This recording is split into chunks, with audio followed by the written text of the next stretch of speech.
Okay. Yes. Can we invite the floor to questions?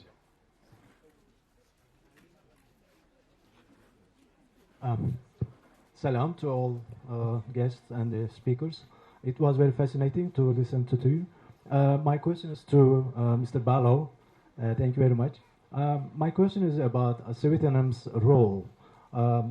He was the only single initiator of doing something in Kuala Lumpur or restructure Kuala Lumpur, or he was ordered by governor or the colonial minister in London.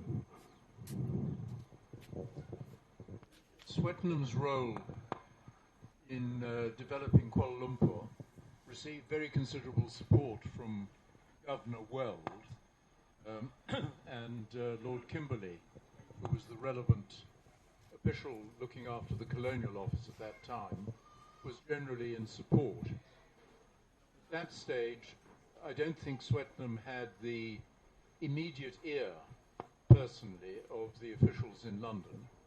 However, later in his career, he definitely did have the ear of one or two very influential officials, and I would like to cite as an instance his squabble with W.E. Maxwell, and I'm fairly sure that he prevailed upon Lucas, who was a senior officer in the colonial office in the early 1890s, post Maxwell out of Malaya to what was then the Gold Coast, where he died of fever 18 months later, and that was very convenient to Swettenham.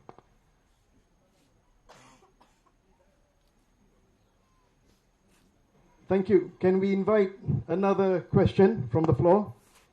You can just put up your hand so I can see. Give me a minute.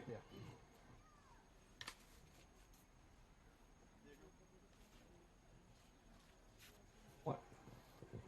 Question for Edin has to do with what's happening currently.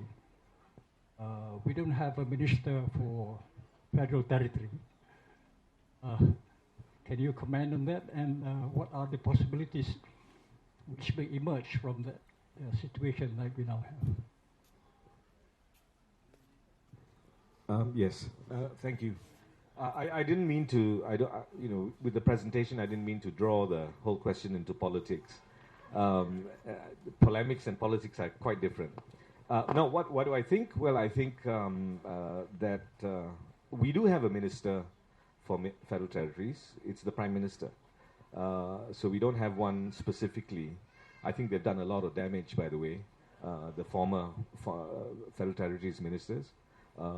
But I think this is the way to evolve, because local council elections are the answer, I think, for the administration of Kuala Lumpur. It's quite crazy that we are still under this kind of very whimsical rule, under this very whimsical local authority. Very, very destructive. Thank you. Anybody else? Yeah. Oh. Can I see? Yeah, 1 minute. Yeah.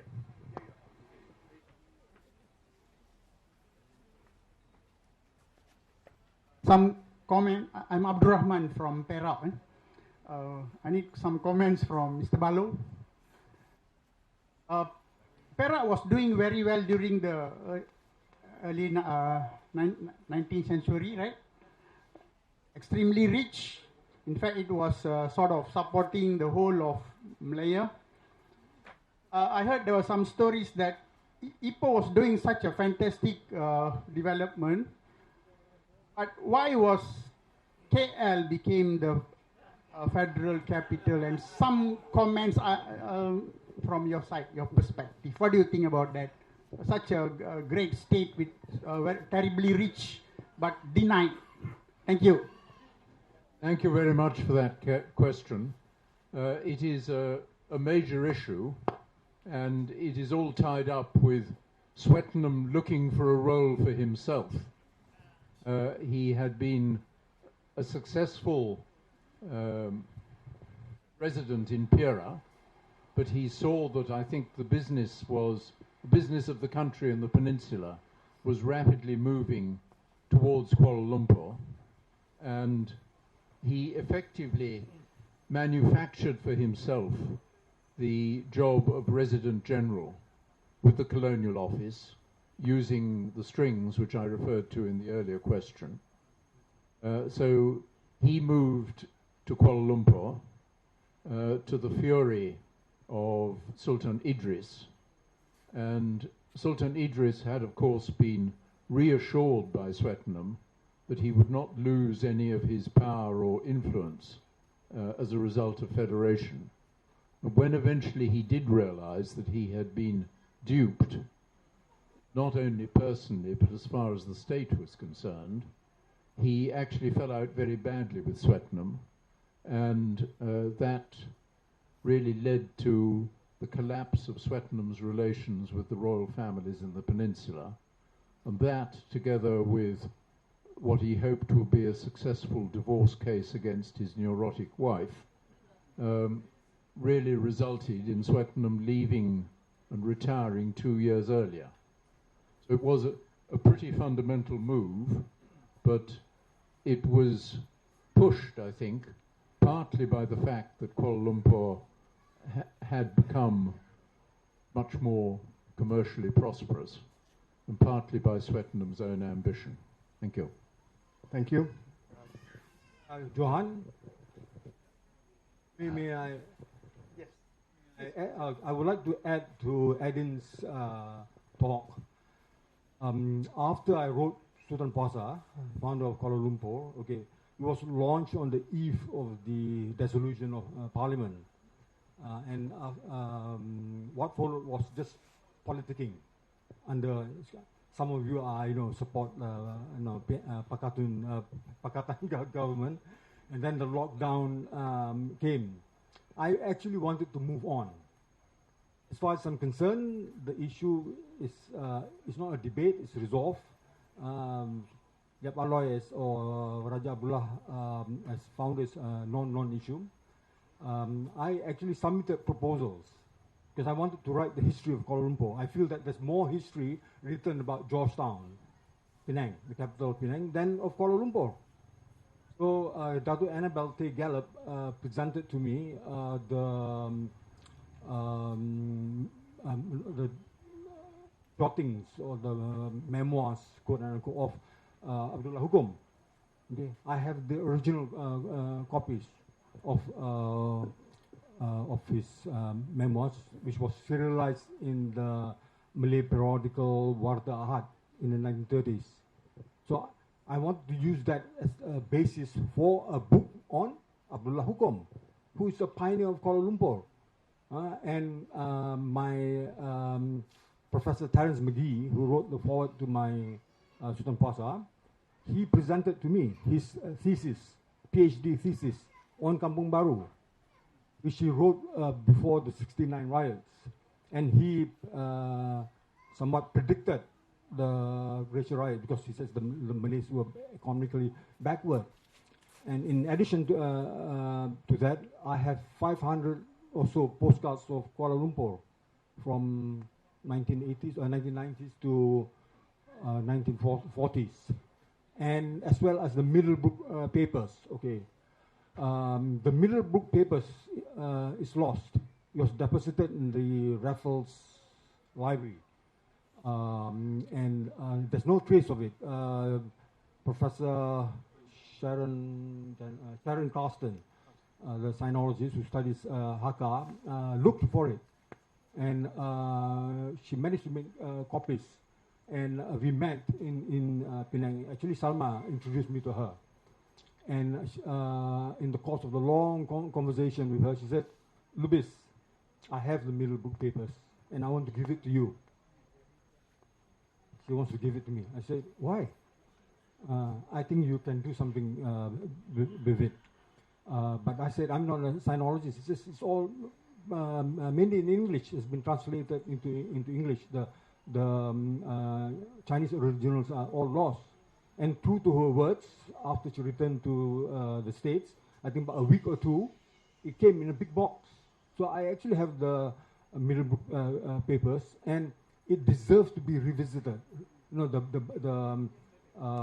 the biography of Yap Aloy should be revisited based on the Mirror Books papers. But I'm not the person to do it, because then the Chinese will accuse me of slanting history, and I actually use all this the KL postcards, Hukum memoirs, the Mirror Book papers, and the PhD thesis on Kampung Baru, and submitted proposals to the two mayors of KL city, to the Minister of Federal Territory, to the MP of Lembah Pantai. Okay, not one of them replied. And when they were in opposition, they were screaming, "Oh, they never replied. These BN ministers never replied." But they themselves did not reply. Okay, to me. Thank you. Okay, I find that I'm offended by that. So I want to move on. Okay, but I'm sorry to say that some descendants of Yap Aloy and the Chinese want to go on and on, but Yap Aloy, which is a non-issue. Okay. Thank you, Lopez. We have a question here.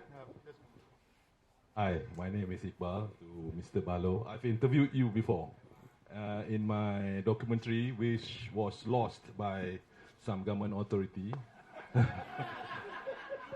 It was a complete four-part story of Kuala Lumpur from the origin until certain minute. Now the thing is like this: I have written a script on Birch, revisiting the murder of Birch. And through my non-academic research, I found that Swettenham is actually the master of puppets. You know, because for one reason, from the correspondent, I found out that before Birch was murdered, they went together in Sungai Perak, and Swettenham parked his boat in Tanjung Belanja, which was much more peaceful, while Birch parked right in the middle of the river between Datuk Sagor and Majarela. And Birch was instructed by Swettenham. So what I'm trying to say is that, could Swettenham be the one who planned it all? Who planned the red flag so that we can be colonized? That's a very interesting theory.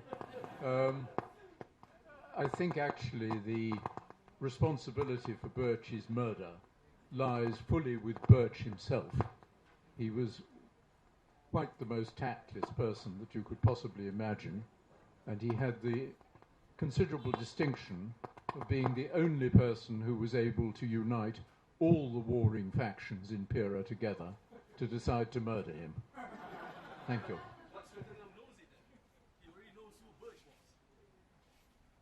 I'm not sure that it's actually fair to suggest that Swettenham manipulated it to that extent. Thank you. We have a question here. Hello. This question is addressed to Eden. In fact, what you shared was, what happened in Kubang Krian resonates with me, because I find the young people are actually so clueless about history. They don't care a thing about the past. It's more hedonistic kind of pursuits, yeah, and the internet and everything. There's no interaction, like you go anywhere, they're always on the phone or whatever. So, and I think we all take cognizance of the fact that it's owing to the deterioration of the education system. You know, we've been talking it for so very long, and just like 2 generations, everything's gone down the drain. So, in your opinion, how do we go from here? How do we address this? Because as a nation, if the education system deteriorates further, it's terrible as it is, you know. So we can't have a nation that's lacking in everything. You know, they're just like clueless, okay? That's my question. And hi, Kusama, I'm from Penang too, Penang Lang. Okay, bye, thank you. The education system question is such a prolonged, enduring, and weary one. And just yesterday, I think our new Prime Minister said we need to introduce more forms of critical thinking into our system. But, you know, Tun Razak was saying that in the Razak report back in the, I think I'm a product of the national education system. And quite an interesting period too. I come from a missionary school that was being absorbed into the national education system. I think a lot of my generation, I come from a very important generation. I think I was born in 1969. So Malaysia's midnight children are the children of 1969. 6 months and a day after May 13th, 14th October 1969. I think there was a great deal of, it's also such a cultural problem. It's not just about syllabuses and curriculums and we get so caught up in all those kinds of things.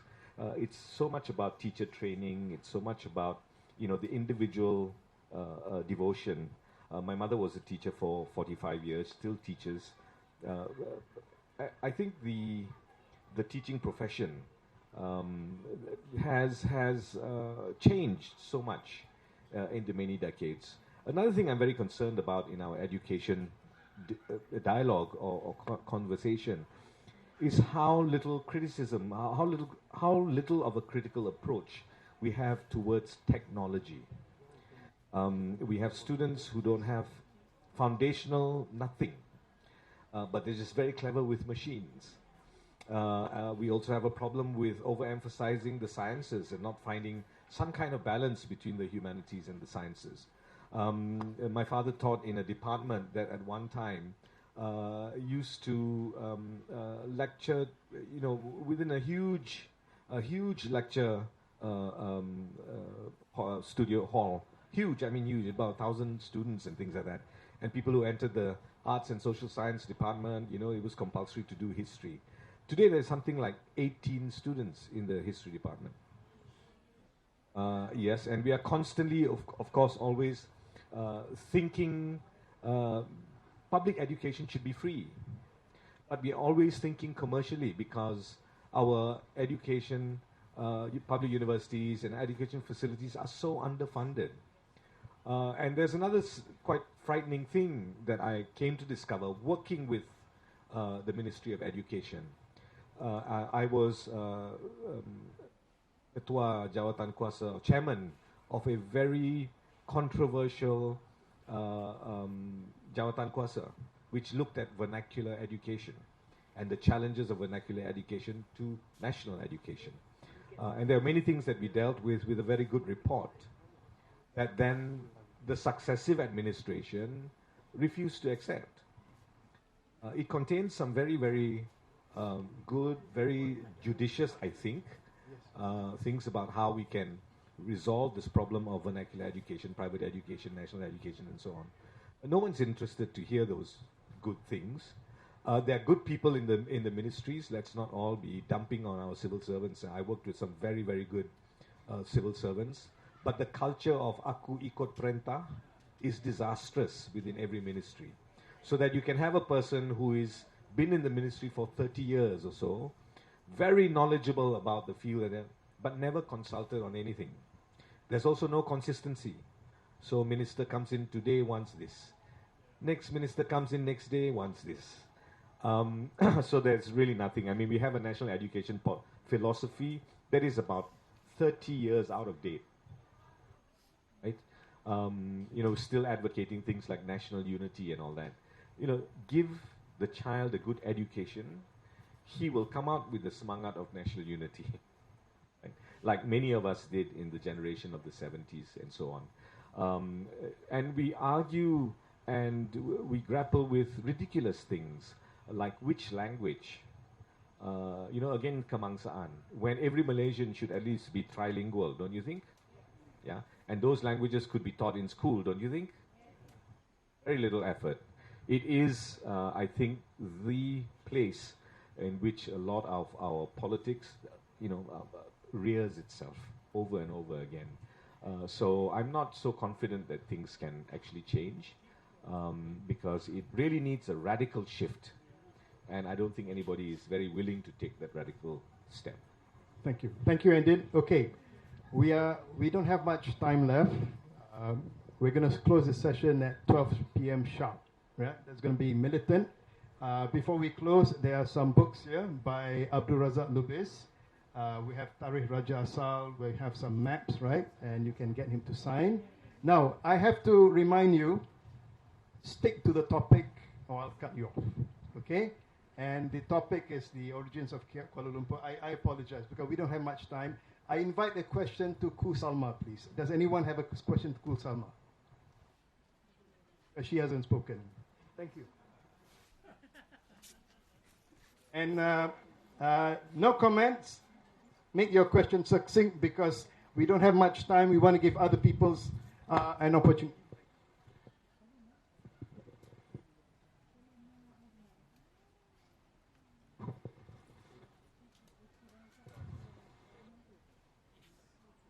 Hello. Hello, hi. I'm Ash from Kajang. Just have a quick question. Okay. The map of the Kubu that you showed, the reference for that. The last map of the Kubu, I forgot which Kubu was it. That's all. Okay, the one which has some topographical features is actually from 1889. That's the first survey map which was done by Woods, and then we have to superimpose. Before that, you have something very sketchy, like we showed the Tengku Kudin map, So that trying to imagine what was the action then between Bukit Nanas and Bukit Rasam. So that's why we need that, to see the contours, right? So we don't have an early survey map. I mean, anything earlier than that. Then there were some maps in Middlebrook, which were sketch maps, which were also, I'm sure they were drawn after that time, but trying to reconstruct what Kuala Lumpur was like. And then just to end, because you're talking about history, I think history is a story. You know how popular Mat Kilau was, right? And it really appealed to the imagination because people can imagine themselves in that time of history. And of course, everything was simplified, who is good, who is bad, and all that, But that is usually done for films. And the story, now we are living in an age of technology. It is an age of competing narratives. And the narrative that is most compelling will capture the imagination. So people can actually be drawn to one thing or the other, or one side or the other, based on the power of the narrative. And that's why writing history is important, and reading and teaching history. I think the education system is just too difficult to tackle, and we have a government bureaucracy which is made up of so many silos, and the people who cross those silos are the politicians. So for better or for worse, it's the politicians then that help to shape the narrative. So we need to sort of empower ourselves to create that narrative and shape it and tell the young people, actually, yes, we have what it takes, empower the young people because they are so attracted by, the stories which they watch from Hollywood or Hong Kong movies or whatever it is. And they think, oh, there's nothing here. Because their imagination have been captured by something else out there, and they don't know the reality of Hollywood or Los Angeles or what. It's just, everything is just fictional. And yet, they can internalize the story. So why can't we create our own stories and let them internalize those stories as well? Anyone else?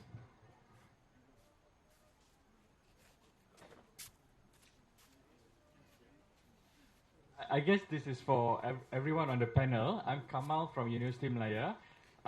Where does the Orang Asli fit into this narrative of origin? Thank you. Okay, in all my works, I don't leave the Aborigines out. Whether it's Sultan Pasar, whether it's Kinta Valley, although I must say it's like fashionable now. I mean, the term Orang Asli or Orang Asal, first people, original people, are relatively new. And it's as if when you coin this term, you're creating equality, but you're actually, at the same time, creating new inequalities. So, as for me, for example, the Kinta Valley, which I co-wrote with Salma, there's a whole chapter just on the Orang Asli of Perak, and as well as in the Sultan Pasar. I grew up with the Aborigines. My my uncle was the protector of Orang Asli. That's what the title of the office was called then. He took over from, is it Major William Han, Bahtoni's father. So I'm a childhood friend of Bahtoni, Orang Asli activist. So I can say that at least I know the Semaila, not the Temuans. Okay. So there's always a place for the Aboriginal people in my work. There's actually a few paragraphs on the Orang Asli, and Shak Koyok was here just now asking me about the same thing. So we got this story from Bahtoni, and he says the Temuans claim their ancestors were already here. They were living in Malacca Street, long before the arrival of the people who founded Kuala Lumpur. So pressures from the new settlers and urbanization made them move out first to where Selangor Club is. So when the British came here, they thought that, okay, there's nobody in Selangor Club, but that's where the Orang Asli, but when there's something disturbance, they will just retreat. They just go somewhere else. And then to Bukit Nanas. And why Bukit Nanas? Because Datuk Engku Kleng was actually an ally of the Mandalings. So Datuk Engku Kleng was in Petaling, Bukit Petaling, somewhere there, okay, with the Orang, and he is actually the chief of the Orang Asli. Of course, Dr. Engku Kleng is Orang Besar of Minangkabau origin, but they are the lords of the, Orang Asli at that time. And then they moved to Sungai Penchala. So Sungai Penchala, there were Orang Asli settlement there, and finally settled in Bukit Lanjan at the turn of the century. Yeah, can I just add? I think that's a very pointed question, very important one. I think one of the very interesting things we need to pay attention to is sometimes that the lines between the Malays and the Orang Asli are very blurred. We seem to have compartmentalized the two communities far too distinctly when actually that's not the case. If you look, for example, in Johor, you look at the Orang Seletar and their role, for example, in the palace, the Johor Palace, as essentially being spiritual guardians to the actual palace itself. I think way too little attention has been paid to the Orang Asli. It's changing a great deal. These are not questions we would have asked just 20, 30 years ago, but they're being asked today, which also just brings me to a concluding statement. I think there's not, when we talk about education and so on, when we talk about the origins of Kuala Lumpur, I think the very important thing to realize is that public education needs to be enhanced. That's where actually a kind of enlightenment happens, and it's happening in a lot. It happens among independent student groups, a lot of them in the Malay language, and happening in places like this. I think that's the kind of stamina we need, rather than to hope for much changes within the system. Thank you. May I add? Yeah. Right. On the subject of the Aborigines, I'm familiar with Perak history. In Perak history, the Aborigines and the Malays are considered one. They were one people culturally, but one became, if you like, remain Aboriginal. The other became Malay because the Malay had writing. This from one perspective. Okay, Professor Jeffrey Benjamin, who studied the Temuans. As you know, the Temuans are found in Kuala Lumpur. He said that the Malays, quote and unquote, okay, I always qualify, and the Aborigines share the same DNA. In other words, if you like, the Malays, and in particular the Malays and the Aborigines are co-indigene. But now they talk about, the Malays are, came later. The Aborigines first. These are the inequalities created. They were one people, but you have to examine the historical sources. Why suddenly now there are two people? Who is Cucuk King? Who is instigating? Who had penetrated the Aboriginal movement? Okay, you have to ask that question. Why suddenly the Orang Asli become anti-Malay, anti-Bumi-Putra, anti-Islam? Okay, so there's an agenda. I'm sorry, okay, but if no one's going to say it, I'm going to say it. And if I'm the target, it's too bad. But they were one people. I'm not familiar with the Selangor, but in Perak, yes, they're considered one. The orang, they were called orang darat. They were called by different names. Okay, not orang asli. Orang asli is a new term. Okay. Thank you, Lubis. One last question. We're in injury time. Anyone? Okay. Going once, going twice. Anyone? Okay. So thank you very much. Photo, yes, we're going to take photo. A big thank you to Edin, Dato' Henry, Lucas, and Salma. And as what Edin said, one of the reasons we do this is actually to make history alive, to bring about the discussion and the debate. And hopefully more of the young people will take interest. So thank you very much for all your insights. Yeah. Sure.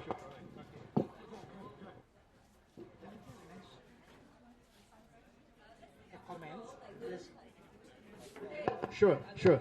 And we have the and we